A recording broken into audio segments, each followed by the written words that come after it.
Huh. This bag from SKIRK has a ton of Mora in it. Does she have a job or something? Wait, no. After what we saw at Wamin Restaurant, that seems impossible. Can you imagine? It would go something like... I'll be collecting my paycheck now, boss. Oh, sure thing. Wait, who are you? Have we met? Huh. Can't hold a job if you make everyone forget about you. So, what did you do to get all this Mora? Claimed some buried treasure, took care of a few monsters that were causing trouble. Nothing untoward. It's safe to use. Ah! You heard all that? A sonorous voice like yours is hard to miss. I wouldn't be surprised if the sound of it traveled to the nearest mountaintop. Then, did you by chance happen to hear Paimon's little, joke earlier? You mean when you called me Frosty the Lavender Melon? No, sorry. Paimon totally misspoke just now. She didn't say that at all. It was, a Paimon lookalike. Yeah, she's a piece of work, that one. Always impersonating Paimon and giving people weird nicknames. Okay, fine. The truth is, Paimon didn't like you all that much at the start. But things are different now. You helped the Traveler in a big way, so... What do you say? Friends? Ugh. I noticed there was only one bed. Go ahead and get some rest. Wait, what about you? I don't get tired, and I don't need rest. I'm going to practice my sword work. That should help me regain some strength. But your shoulder... Hey, don't just leave! Ah, whatever. Let her tire herself out. She'll come back eventually. Let's get some sleep, Traveler. That comfy bed is calling, Paimon.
Quiet.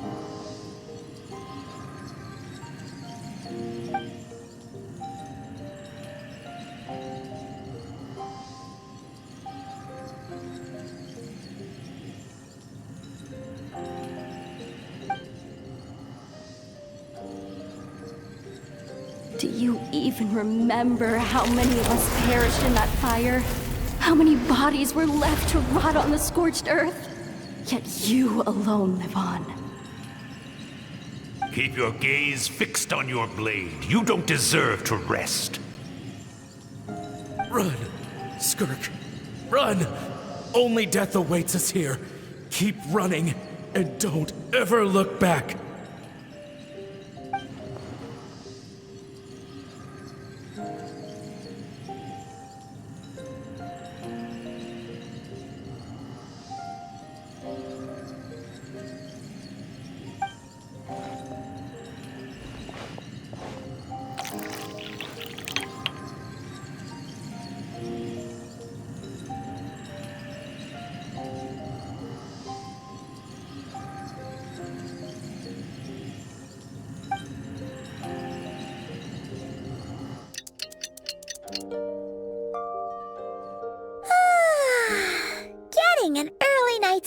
is the best. That bed was so comfy. Wait, Skirk? Have you been sitting out here the whole night? The bed's all yours if you want it.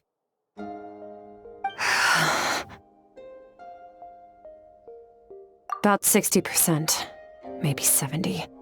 Whew! Paimon thought it would take at least a couple of days. That was fast. No, not fast enough. That's 20% less than last time. Same training regimen, same intensity. Nothing felt different, but somehow the outcome fell short. No, I think the problem's with me. I need to meditate for the next 2 days. Deep introspection should help me find the issue. Ooh, sounds intense. We'll watch over you in the meantime, then. Thanks. See you in 2 days.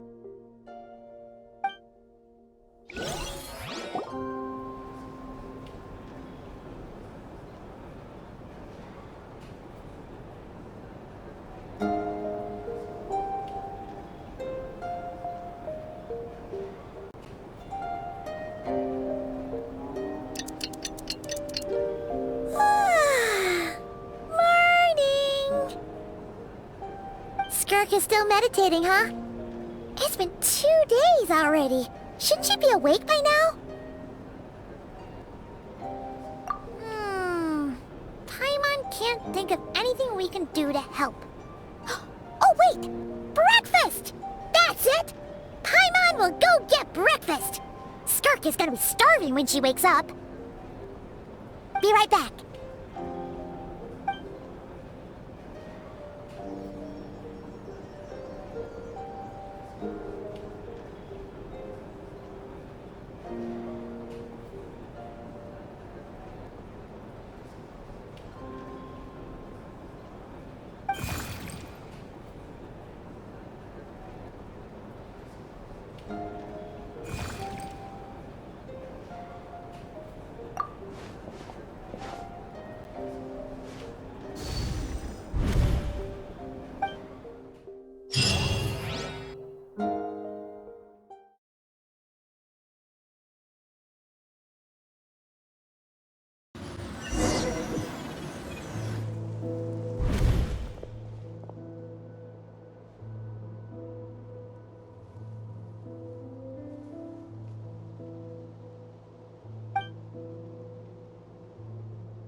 That's right.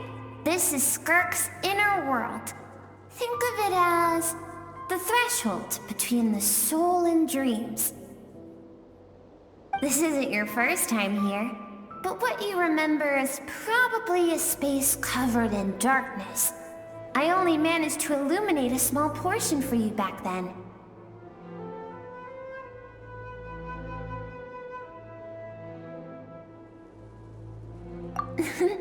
Actually, it's my first time talking to someone like this. I only managed to break free and bring you here because the injury weakened her power. I guess that's why I can speak again, too. Call it fate, if you want. I think that's the word they use in this world for lucky coincidences like this, right? Now, before I take you to her, I gotta ask. You're the first outside visitor to ever come here, so what's your impression of this place?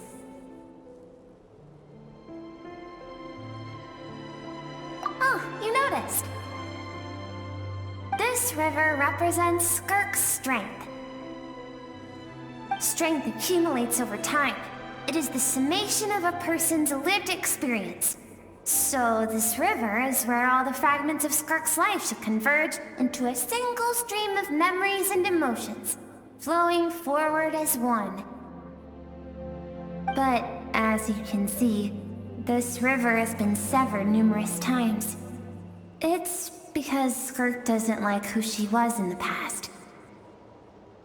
And all she sees reflected in the river is a disgraceful shadow of who she was. She cuts through water and rock with the sword of reason, severs her connection with the past, and begins anew.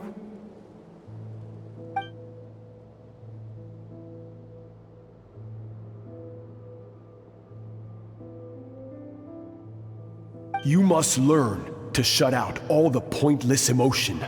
Crush the self that makes you weak, and become master over your physical form. This isn't my first taste of failure or losing power. When you fall, you get back up again and become stronger. That's how it is.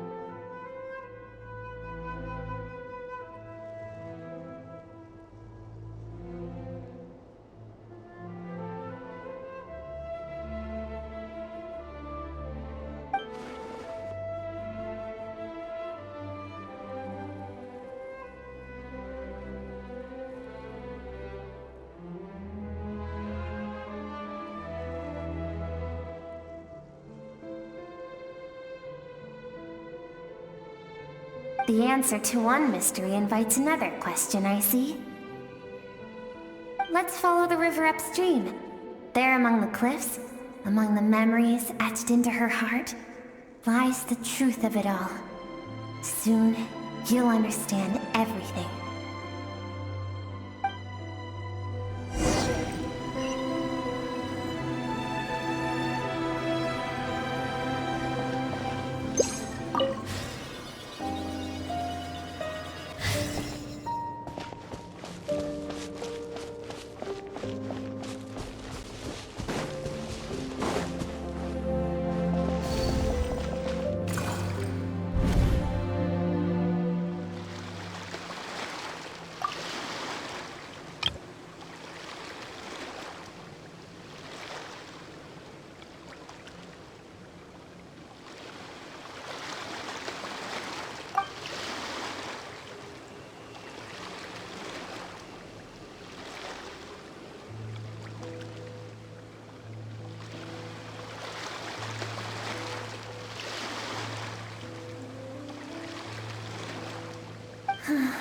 I've always thought that, even when falling leaves don't come from the same tree, they can still form bonds of kinship when they meet.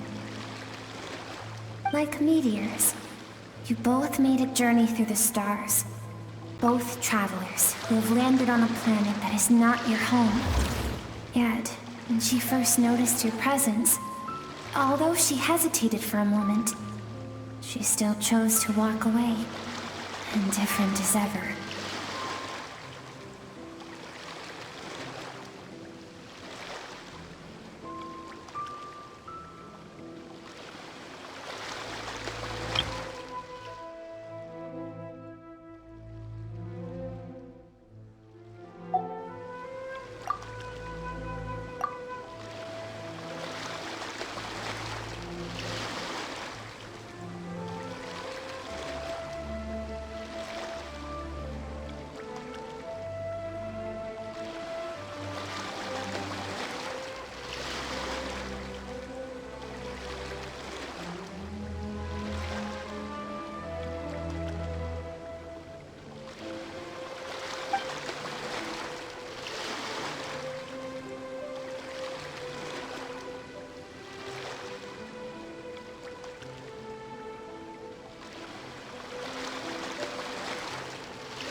Seems like you've answered your own question.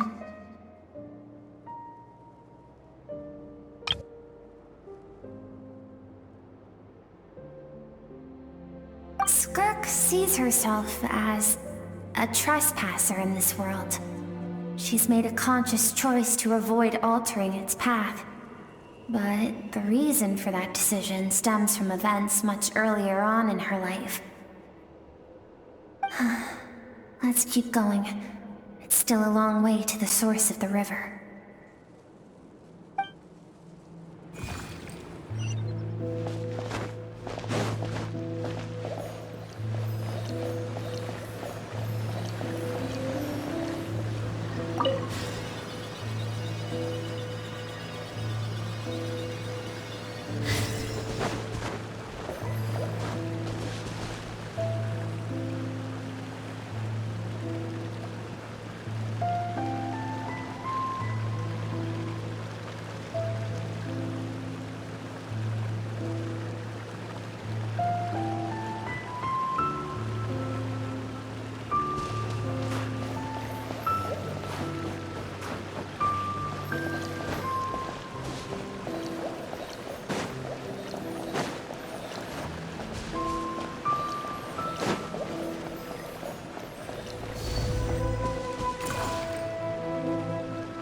You now have what it takes to wield immense power. From this day forth, I shall teach you no more.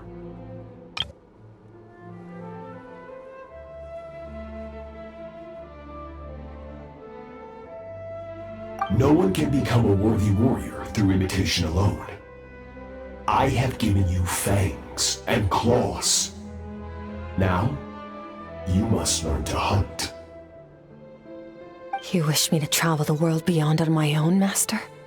Indeed. Make new friends. Embark on your own journey. And piece together a new future from the shattered remnants of your past. We will still have contact through the Abyss. But know this. One day, I will take the life you worked so hard to rebuild and reduce it to ashes. Just like the fire that haunts your mind.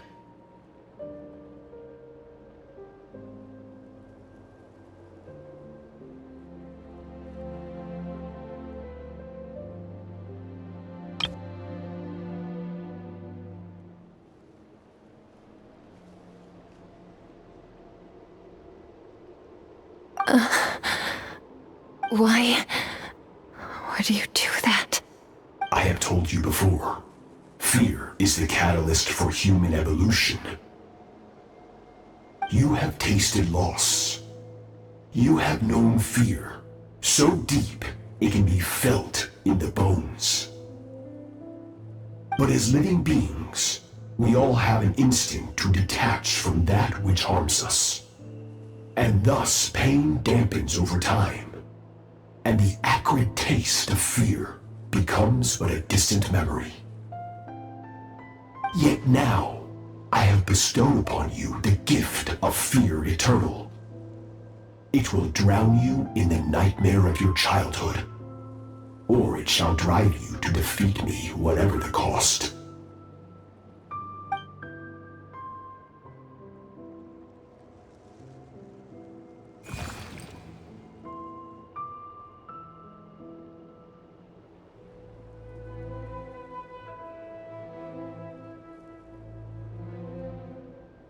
That is what SKIRK's master, the foul Sertologi, looked like at one point in time.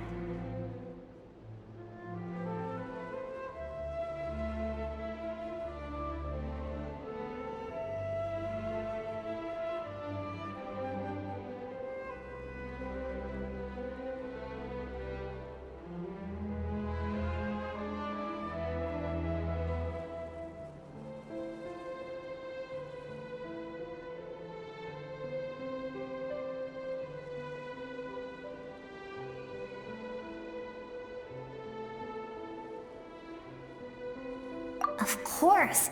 As a higher being, physical form is a triviality to him. he could appear as a beast, a human, or even a monster that defies description.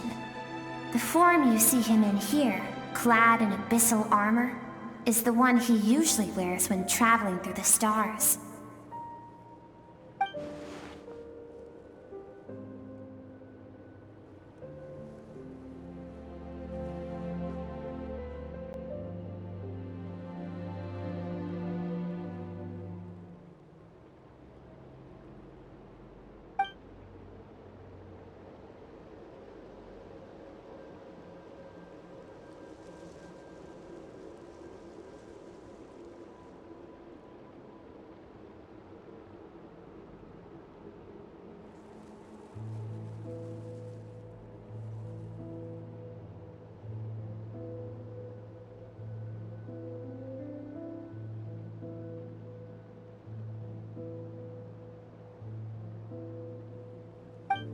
For certain reasons, I need to bridge the power gap between me and my master as quickly as possible.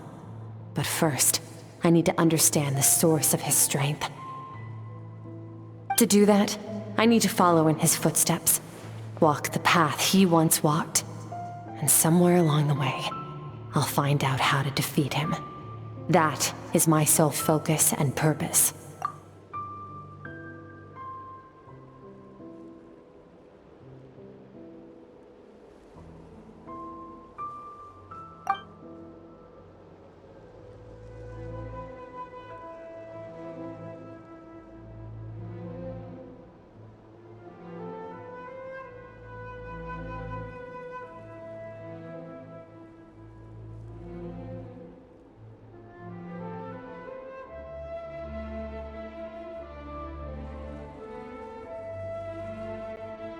I'll let you in on a little secret.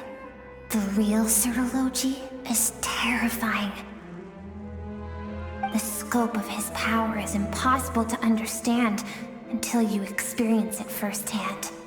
It is absolute, the power to crush all things. Shall we keep going? Let's see.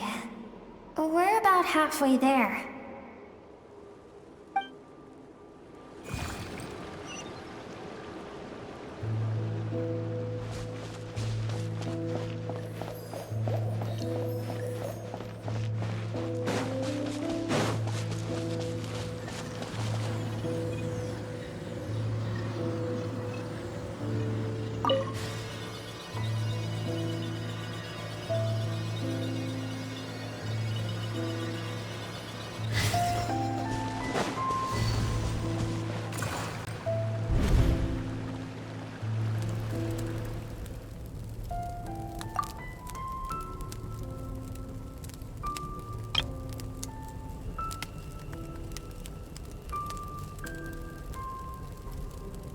We've made it quite a ways already.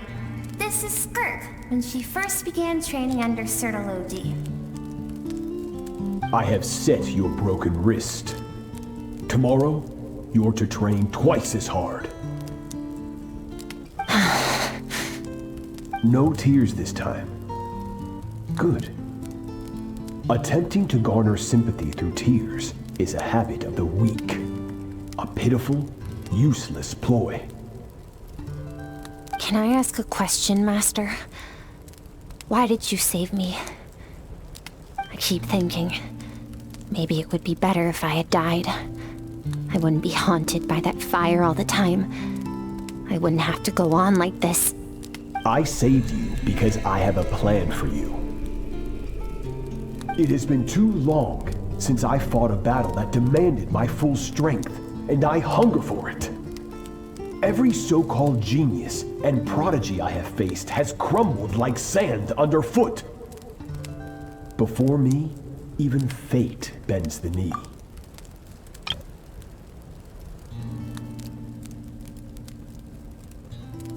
So, I will teach you everything I know. Train you by whatever means necessary, in the hope that one day, you might surprise me. But I don't want to draw my sword against you, Master. What you want matters little. Among the boundless sea of stars, the cries of the weak are but faint murmurs that disappear into the void. You of all people know that well. Yes, Master. From that day forward, all she knew was grueling training, emptiness, and fatigue. After some time, her talent bloomed, and she gained control over her emotions, like her master. How should I put it? It was not that human emotion disappeared from her heart, but that reason came to dictate all she was allowed to feel. I suppose it was at this point that she became the SKIRK you know today.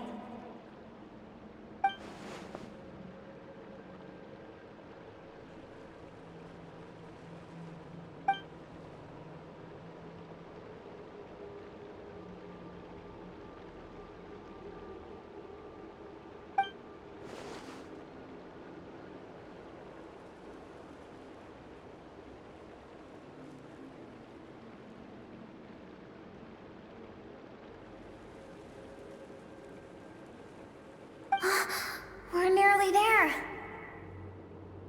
I almost don't want to reach the end.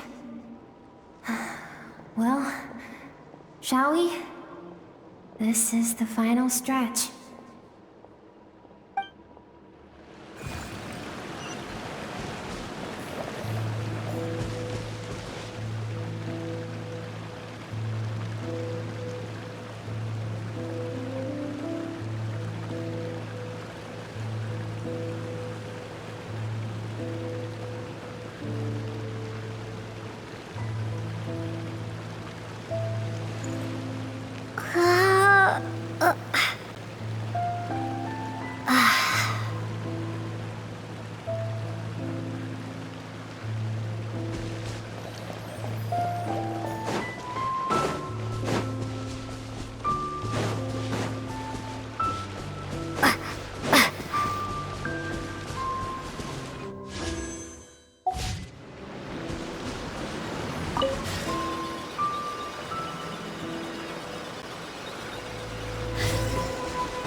These are SKIRK's happiest memories.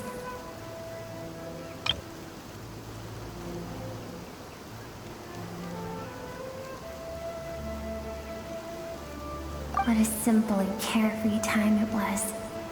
Wisps of clouds dotted the sky. The sun bathed everything in golden light. And when song filled the air, not even the shyest of flowers could resist swaying along. This is SKIRK's homeland. She was so curious about everything as a child, always skipping school to go exploring instead. There was so much to discover. The treasures at the bottom of the sea, the secrets beyond the stars, and that merchant ship packed with adults wearing those strange clothes. Yes. The ship. That was the beginning of the end. It was a spaceship. When it arrived, the people that disembarked wore smiles on their faces and spoke of friendship. They claimed to be merchants from a neighboring planet, looking to establish trade. SKIRK's parents, her relatives, her neighbors, everyone welcomed the newcomers with open arms and allowed them to explore the planet. To them, the visitors were guests and should be treated with hospitality. No one had any idea of what was to come. Several months later, an army of unknown origin arrived without warning and carried out a ruthless campaign to destroy everything and everyone on the planet. SKIRK had skipped school that day, like so many times before, so she was not caught in the immediate wave of destruction. But when she came home that day, Only fire and ruin awaited her.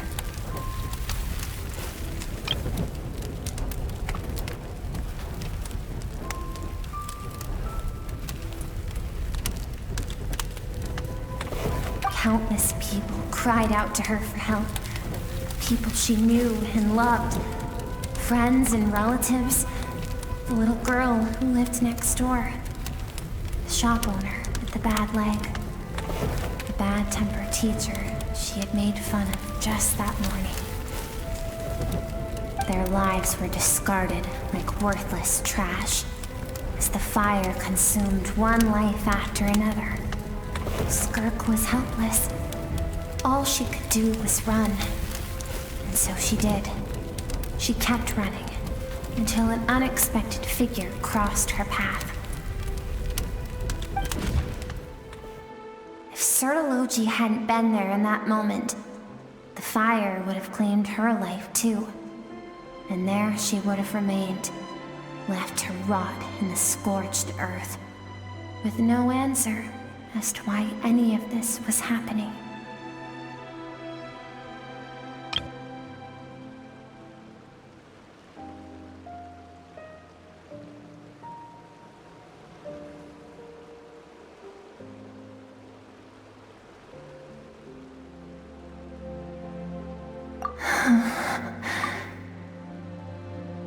Because she and her people were seen as a threat. As the initial merchant ship explored the planet, they discovered that it hadn't always had the condition to support life. Yet there was evidence of human activity, even during the periods of extreme heat or cold in the past. Further research revealed that, over time, the people of this planet had evolved the ability to adapt to any type of environment or energy source. For that reason, the outsiders viewed them as a potential threat and decided to eliminate them before the threat could rear its head. And so, the army was called, and the so-called danger was wiped from the face of the planet. Senseless, isn't it? Deemed a threat because of a gift they didn't even know they had. Perhaps it was their own innocence and kindness that doomed them. But in the end, that was lost to the blaze as well. If those with power get to decide good and evil, then all you can trust in is the sword in your hand. And so, before death could claim her, she ran. She ran and never stopped.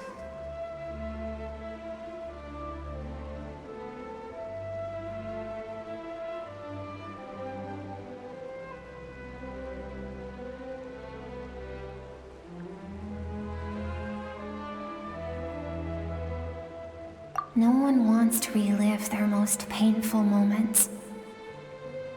Well, that brings us to the end of the story. This is as far as we can go. SKIRK is waiting over there. For both of us. Let's go to her. It's time to fulfill my purpose. And my greatest wish over all these years.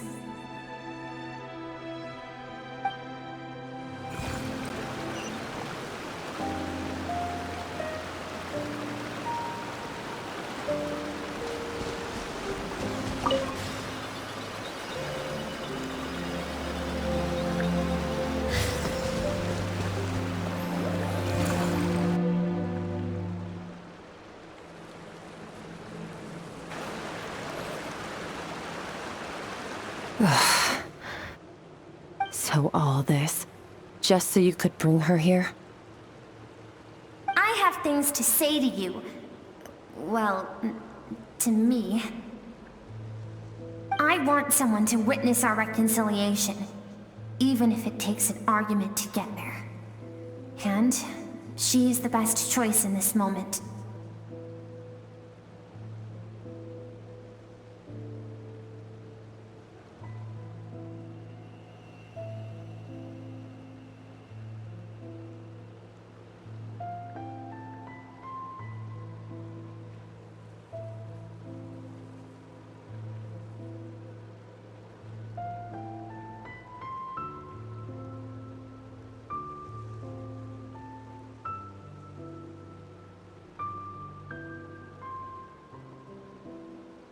Her suppressed emotional self.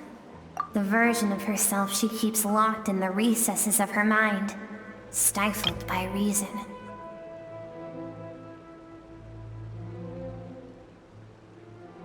All those rejected impulses, those discarded aspects of your past selves, they are a part of me now. I am who you used to be. Someone you have refused to face for too long. So, I came to face you instead. You're wrong. I've faced you all along.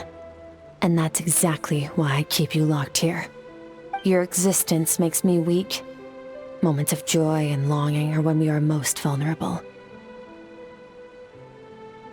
Don't forget, it was a penchant for goodness over reason that doomed our homeland in the first place.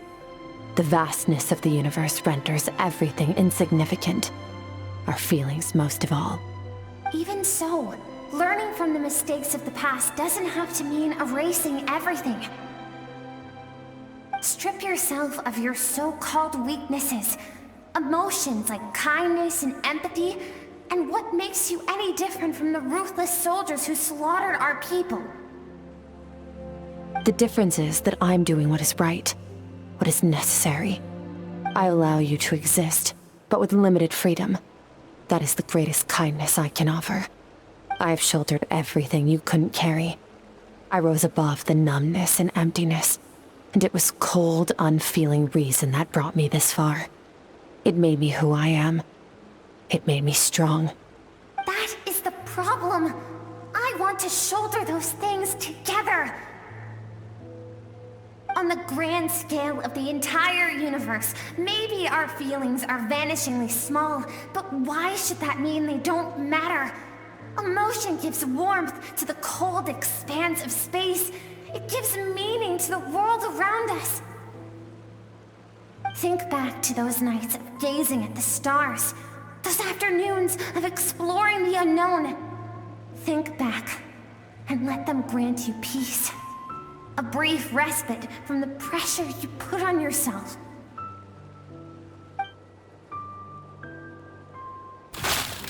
That isn't what we need. It's exactly what we need. Aren't you curious about why recovering your strength has taken longer than normal this time? Finally, you get to the important part. That is the only answer I came here to find. Then look around. Look at your inner world. You cast aside your dreams and curiosity, and in doing so, you lost your original motivation. You severed all connection to who you used to be, so you can no longer draw strength from your past. Now, the only things driving you forward are fear and survivor's guilt. But these cannot take you far enough. And so, this river, the source of your strength, grows more polluted by the day. And you think that means I should seek help from a weak little thing like you?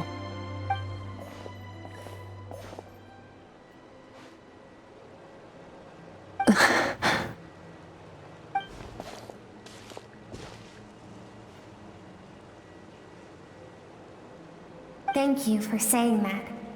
I knew bringing you here would be the right choice. To be honest, I'm not here to argue with you. This isn't about who's right or wrong. And in fact, I agree that in order to make it through the wake of that tragedy, we had to distance ourselves from the pain through reason over emotion. But what is right at one point in time isn't always right forever. I know you will never forget that fire. I know the fact that you were the sole survivor fills you with guilt. And I know that among the voices that haunt you, mine is there too. Because deep down, you know that you didn't turn out to be the person you wanted to be. All those unfulfilled hopes are like knives to the heart.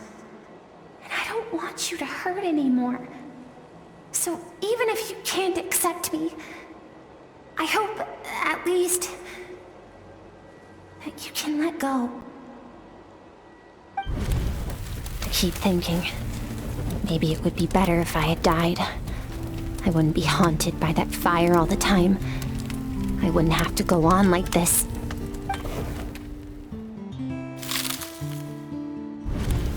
Your dad and I, we're not afraid to stare death in the face, but we need you to survive.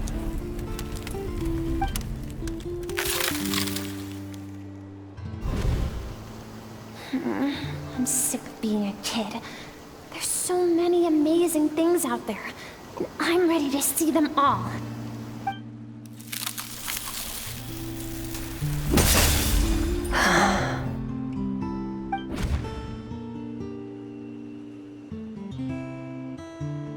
I remember. There was a song Mom and Dad always sang when we went out to fetch water. Dancing water.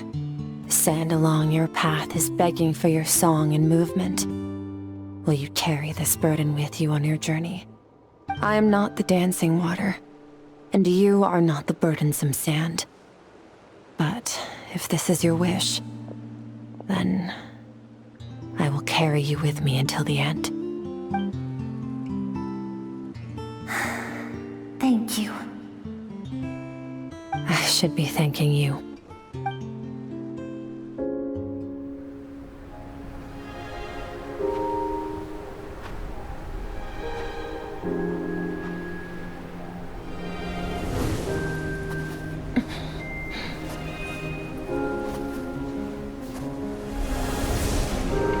Run, SKIRK, run! Remember, leave no one alive! Heed my words, SKIRK. Let fear take root in your soul. Did you survive? Why was it only you? SKIRK, did you become a positive light in this world?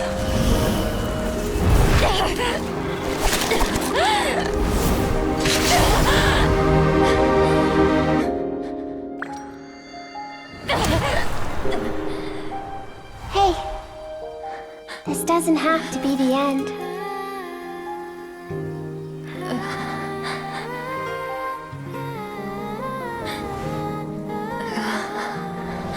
Life is a gift. Don't let darkness claim it.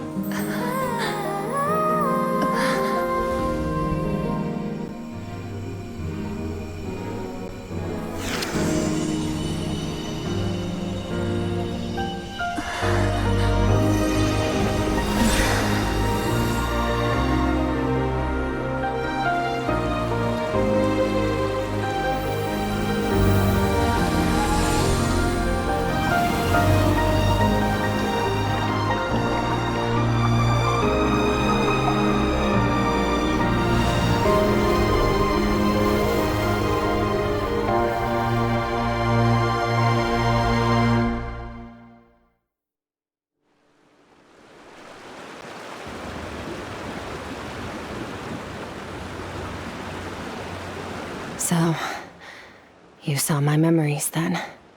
I once asked my master if survival of the strongest was the law of the universe. He said no. But in a world without order, those with no moral boundaries tend to be the ones who survive.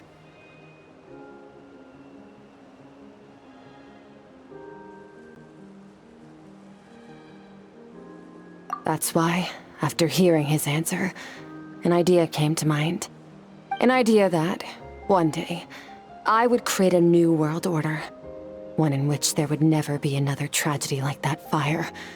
One in which power was not the law of the land. But that means I must defeat him. Because my master, Sertologi, is, at the core, a defier of all rules and order. Yes.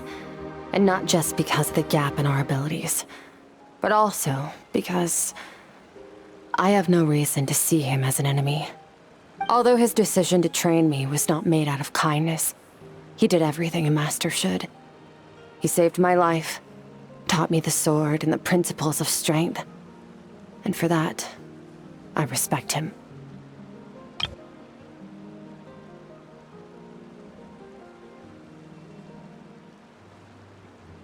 I know, and it's not something I want. But Master never goes back on his word. I have to treat everything he says as a promise. He's no longer into that, but he sends me messages through the abyss every now and then. Most of them are simple greetings, or an answer to one of my questions. Every time I hear from him, my heart skips a beat.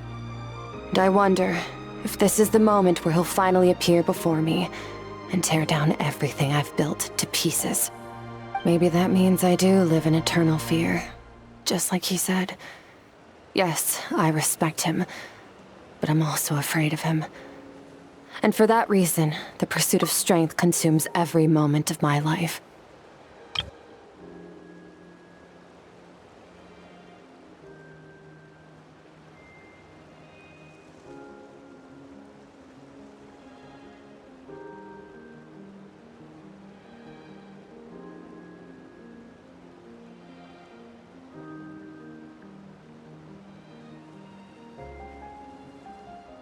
I don't know what Master has planned, but I have to be ready.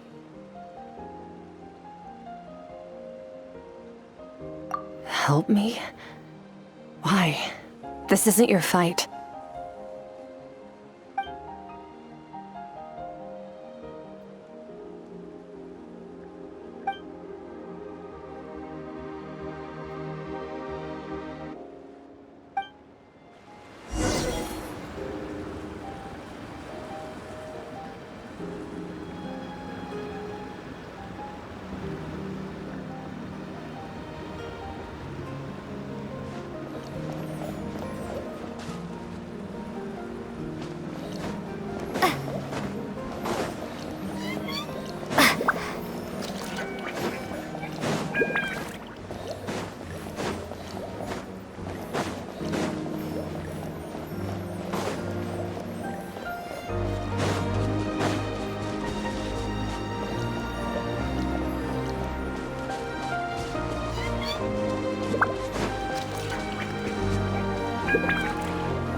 Oh, you're finally awake! Honestly, Paimon was gone for like 2 seconds and then she comes back and finds you both unconscious? Oh, you scared Paimon half to death! You're both okay, right? What does it look like?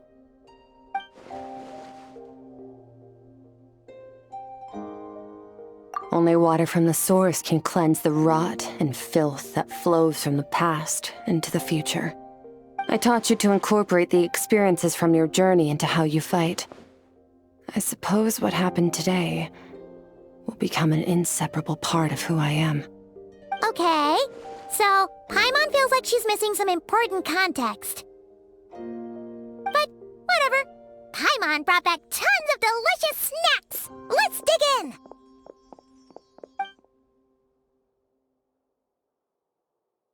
All right, it's about time we finished what we started. We're gonna deal with this thief for good, right?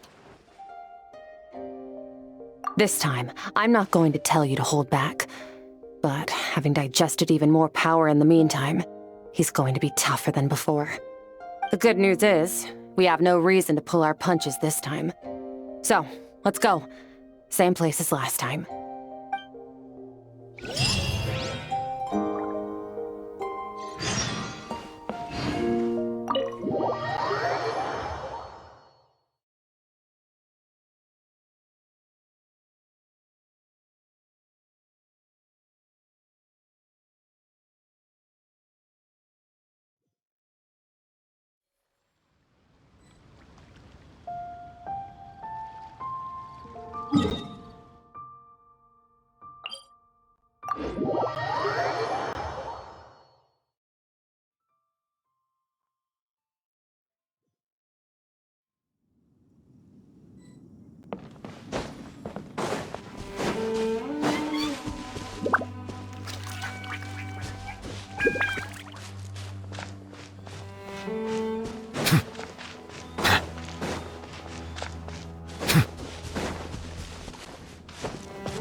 Wait, isn't that the form the all-devouring narwhal changed into? How come he knows that, too? Really? So, you're telling Paimon that giant whale and this guy can both turn into the fowl? How does that work? It's a subconscious instinct. Any intelligent being who longs for his level of strength is bound to mimic his appearance. It's a natural response after encountering someone as powerful as Master. To them, he represents ultimate power.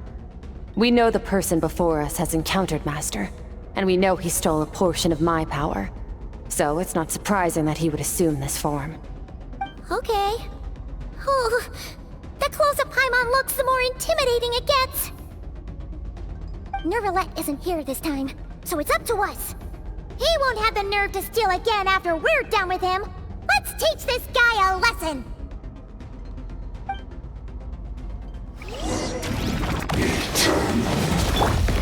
Bombs away!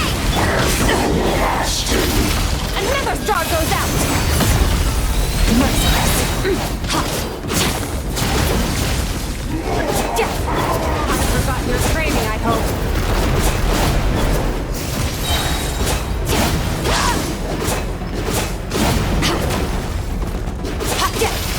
Paradigm shift!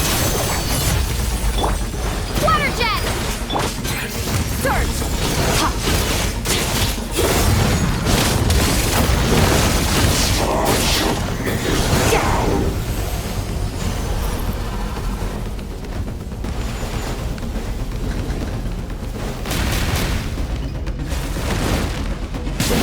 Fearless! Another star goes out! Water jet! Extinguish!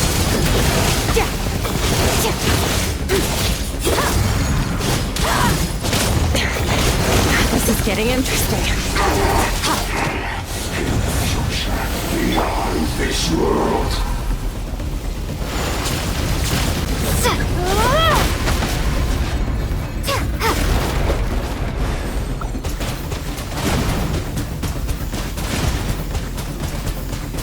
Water jet!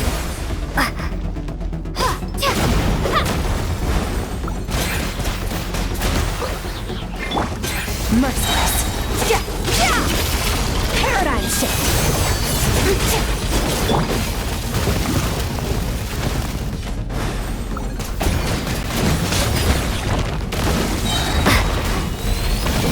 Wipe out!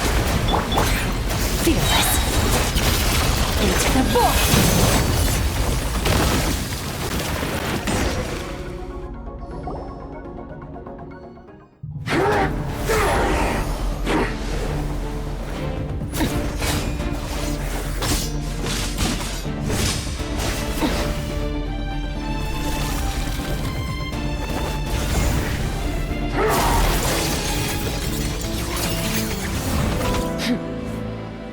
Haven't had enough of my power.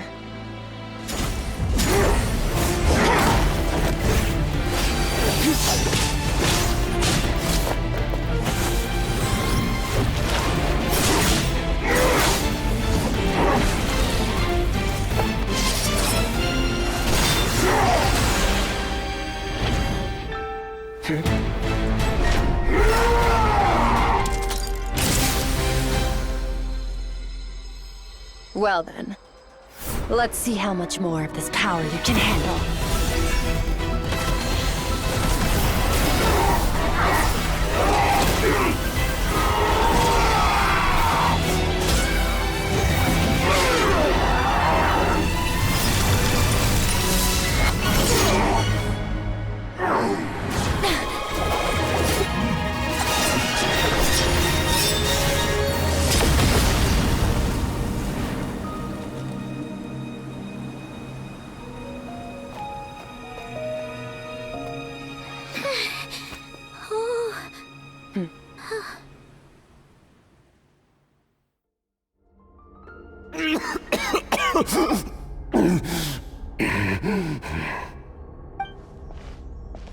Well, have you come to your senses? You saw that my body was at its limit. So, you deliberately channeled your power into me, knowing that it would destroy my shell from within.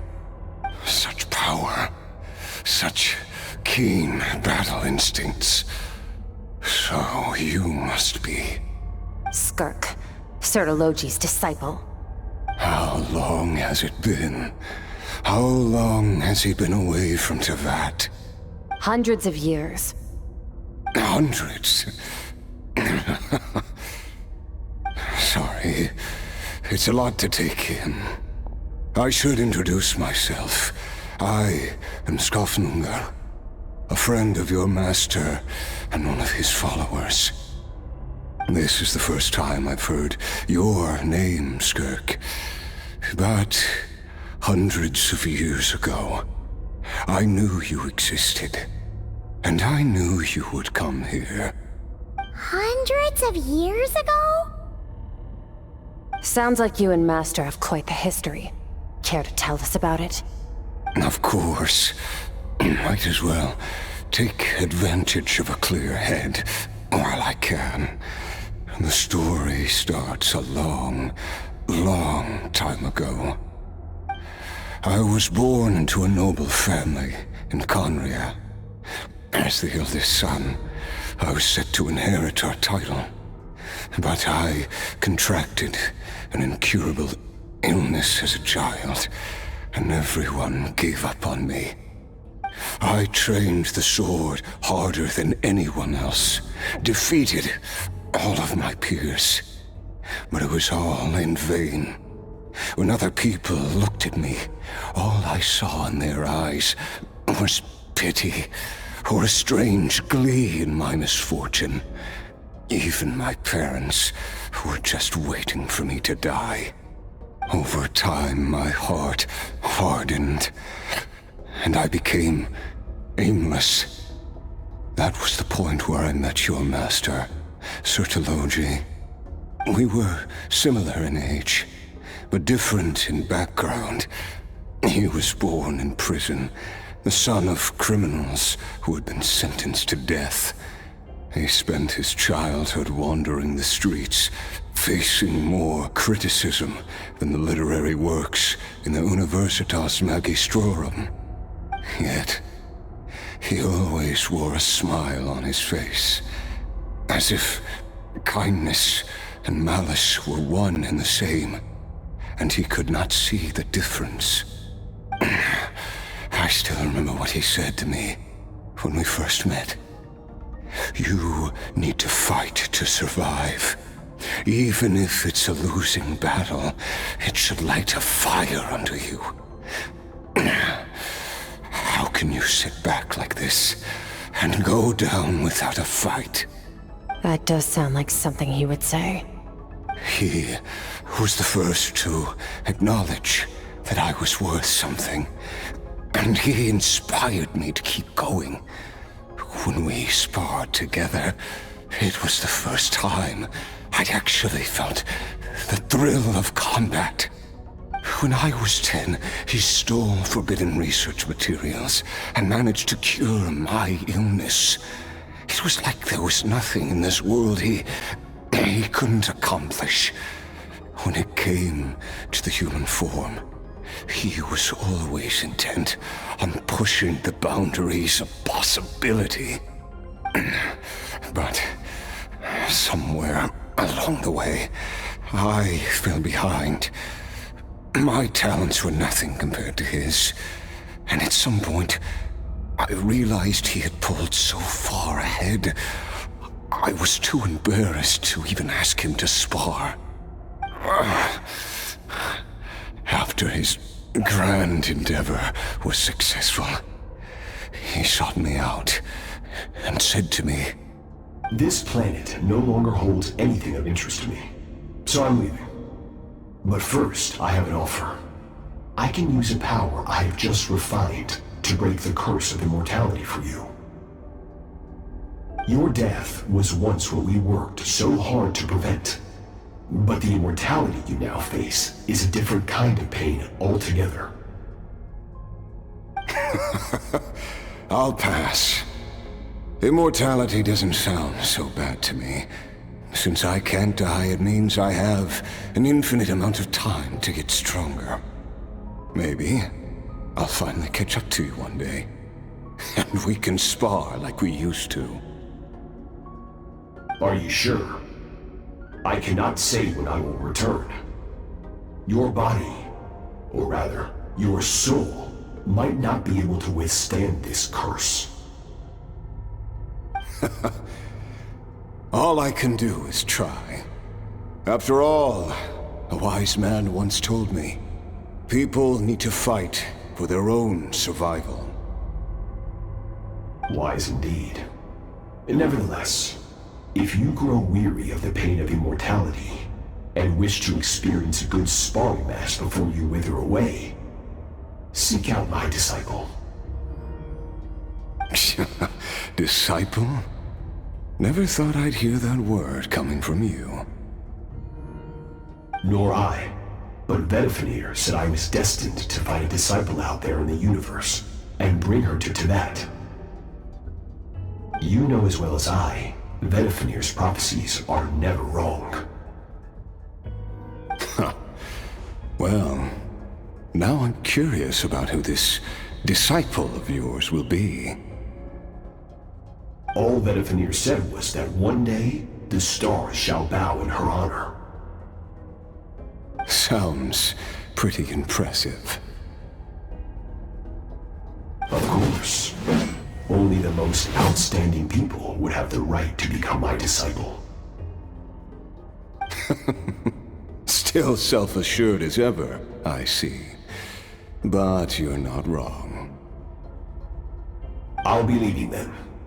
Oh, and if you are serious about getting stronger, I left you a little gift in the primordial sea. As I've said before, walk whatever path you want. Freedom means even the wicked get to make their own choices. Waiting for me in the primordial sea was the all-devouring narwhal, already beaten into submission by Sertologi. In its weakened state, I was able to cut off part of its flesh and sew it into my own heart. Your heart? That sounds like torture! How did you even survive that? Because, of course, I bear the curse of immortality. So, you used the curse to turn yourself into a vessel for power. Even with that whale's ability, devouring power like that is not something the human body can withstand. With your body and soul constantly at the breaking point, it was the curse of immortality that sustained you. But that is not the path to strength. You have to pour your heart into it, work for it, dream of it. Instead, you stole something that didn't belong to you, and it backfired. You're right. I should have known better, but I had already pushed myself to my limits, and he was still miles ahead of me. So I had to take a leap of faith. I miss your master. I miss the days when we were all together, troublemakers without a home. I don't regret the choice I made. But if you'll allow it, I do want to apologize. To both of you. After the beating we just gave you, I think we can call it even. You're an interesting one as well. Sertologi's disciple. That's a lot to live up to. It can't have been an easy experience. I know what he's like. He rules with an iron fist, using despair and fear to force you to catch up to him, all the while standing ever out of reach. We're like mountain climbers in the dark, never knowing how much higher we have to climb, or when we will see the sun again. True. But I made up my mind long ago. No matter how dark it gets, I will not give in to despair. I will overcome it. Besides, after hearing your story, I suspect what Master really wants is not a battle that demands his full strength, but rather a defeat without regrets. Oh? Since you're his friend, you must have some things in common. The first time we came here, when you stabbed me through the fog and stole my power, I felt no emotion coming from that spike. But when you had to devote all your strength fighting me just now, I could feel joy and passion emanating from your blade. It was the joy of a researcher discovering the truth of the world, the joy of an artist uncovering a temple of wonders. Interesting. I'm certain I didn't express those emotions outright. Yet you were able to read them from my blade, like a glimpse into my inner world. You're right. That battle brought me an unbridled sense of joy, and my defeat brings me no regret whatsoever. Exactly. I think Master also craves a battle like that. One where his opponent forces him to use all his strength, unlock the extent of his potential, and transcend his own limits. A battle to end all battles. After which, all can come to an end, including, perhaps, his life. For that very reason, good and evil are meaningless to him. He has one purpose, one goal: to complete himself. It's one of the secrets to his strength. Perhaps you're right. Perhaps that is his call. What a battle that would be. Oh, to witness such a...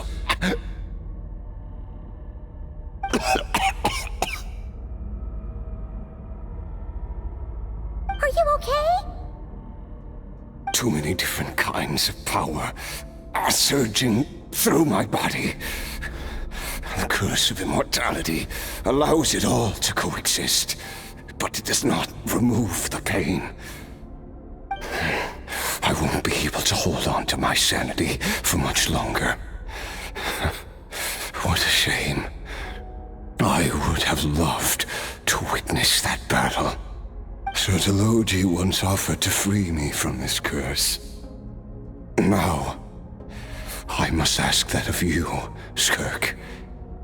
Can you release me from the pain?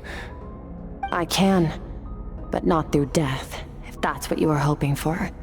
It's not a suitable punishment for your crime. As an alternative, I can take your consciousness, along with all the power you've consumed, and smash it to pieces. The impurities will dissipate, and under the curse of immortality, your mind and body will regenerate.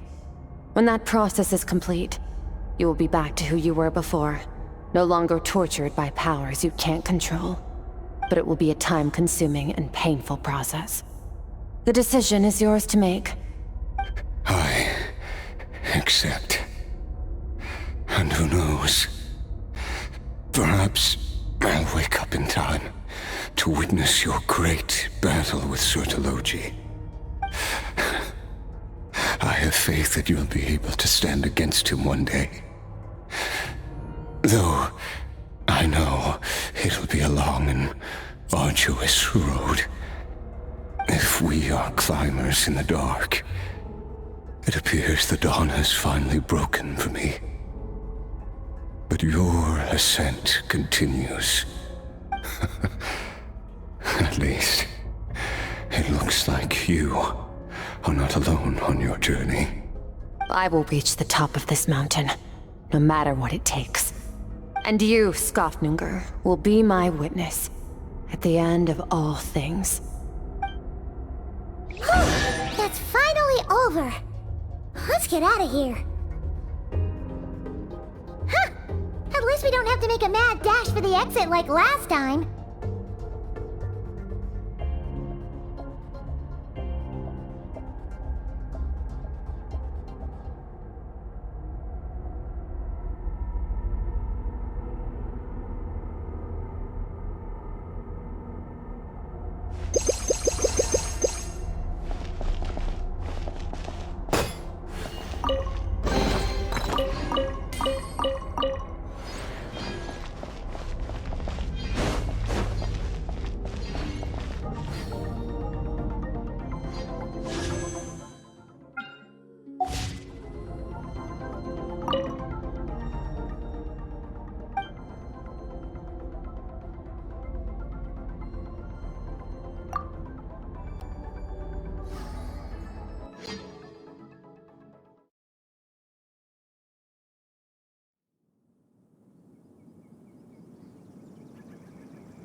It's only been a few days, but it feels like forever.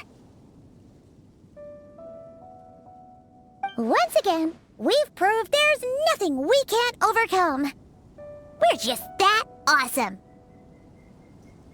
Wow, you sound even more confident than usual. Guess you really have become stronger. Today sure went by fast. It's night already.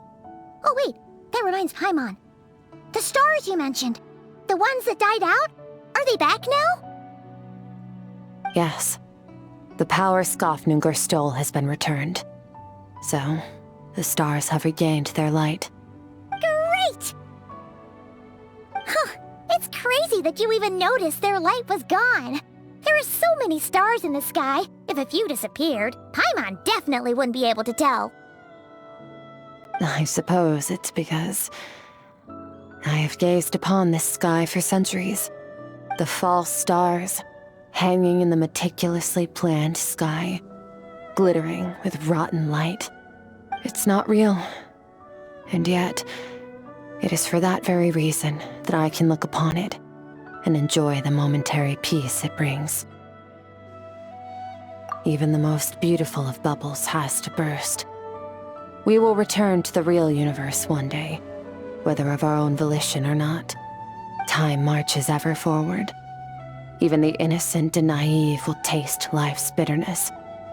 Yet through hardship, we grow until we learn to seize the sands of time for ourselves and uncover our true strength.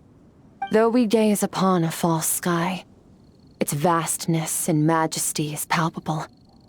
One can only wonder, what is it going to take for kindness to reign supreme in the vast expanse of the universe? Ugh, this is all going over Paimon's head. But if she knows one thing, it's that the Traveler always finds a way.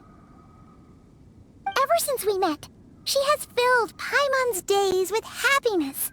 No matter how tough things get, she always finds a way to make it better. If it's too big a job for one person, then we'll do it with two. And if two's still not enough, then three. We've met so many amazing friends and accomplished so many amazing things. As long as we don't give up, we can make any wish come true. I suppose when it comes to you, anything is possible. Well, I should be going. Now that my power is no longer isolated from my emotions, I need more practice to get used to it.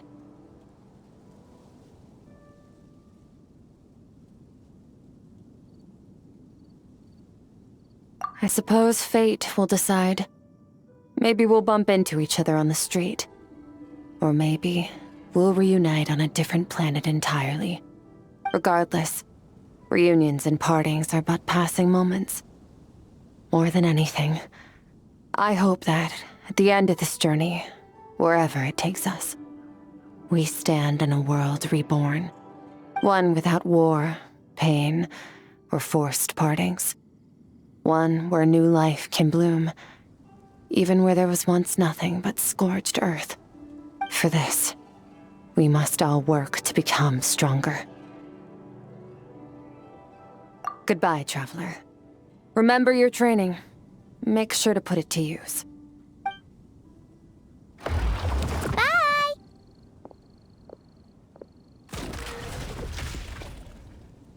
Is it just Paimon, or is she being nicer than before?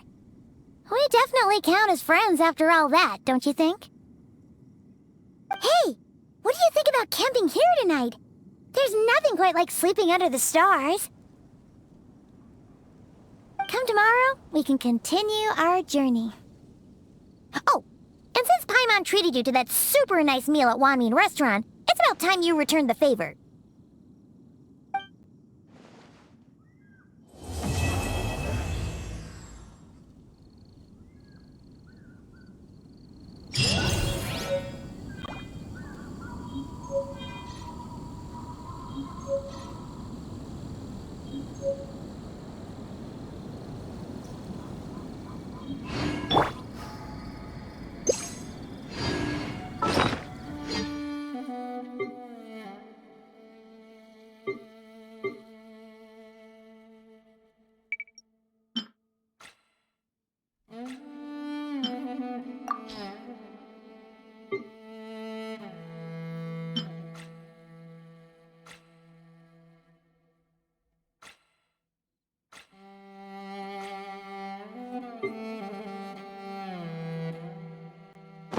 Where do we come from?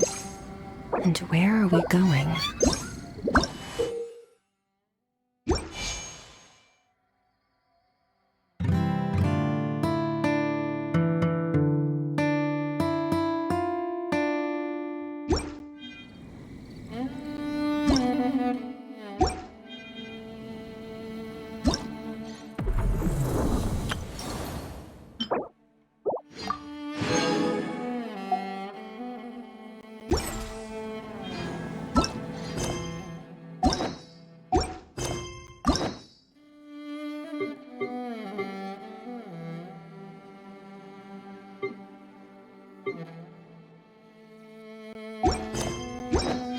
The Abyss is like the world's shadow. It's always there, and it will never perish.